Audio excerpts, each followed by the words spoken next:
Motivation is the biggest productivity scam on Earth.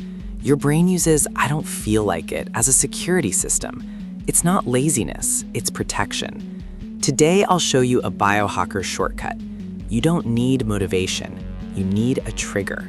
Twyla Tharp is known as a dancer, but I want you to see her as a legacy biohacker because she built systems that force output when the mind tries to negotiate. And her method is brutally simple. Ritual, box, scratching. 3 protocols that rewire your nervous system for creation. Here's the story. Tharp wakes up, gets dressed, leaves, and takes a cab to the gym. Same order, no debate. The cab ride is not transportation. It's a brain hack, a start signal that tells her body, we are already in motion. That's the secret. She starts before she feels ready. Neuroscience time.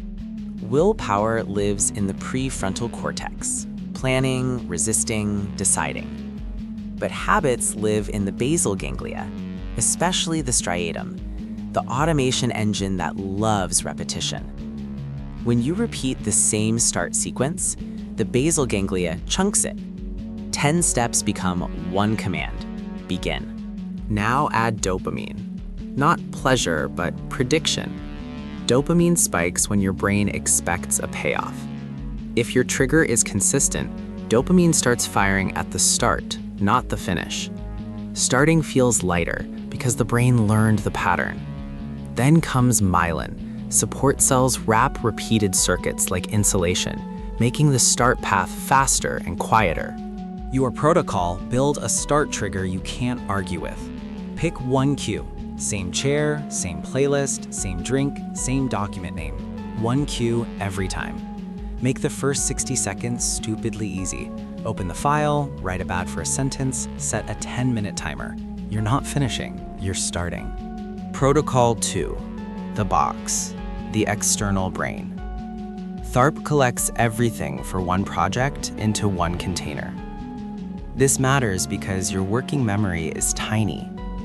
When your environment is messy, your brain runs background scans. Where is it? What's next? What's missing? That noise becomes stress. Uncertainty nudges cortisol up, and focus becomes fragile. Cognitive load theory, in human terms, every extra decision steals capacity from creativity. If you burn your attention on searching, sorting, and switching tabs, your brain has less fuel for insight and original thought. The box reduces choices, and fewer choices means more dopamine available for the actual creation, not the setup. Build your box in 3 steps.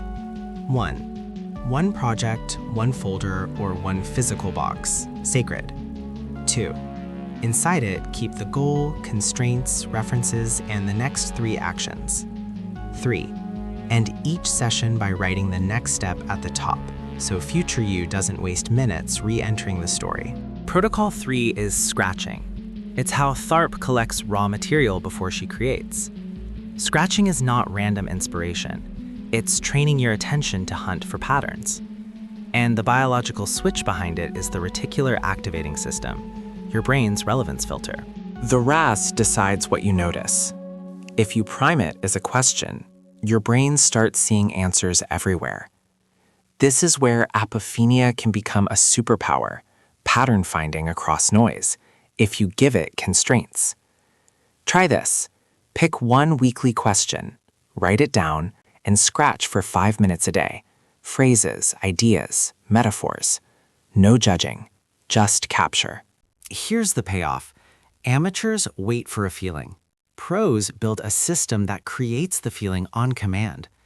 Each time you run your trigger, open your box, and scratch for patterns, you're telling your nervous system, this is who I am. So do it today. 1 trigger, 1 box, 1 question. And when motivation disappears tomorrow, you'll still start. Subscribe, turn on notifications, and comment BioSync so I know you started today. Take the next 7 days seriously. Run the start trigger daily starting tomorrow. I'll see you in the next BioSync protocol.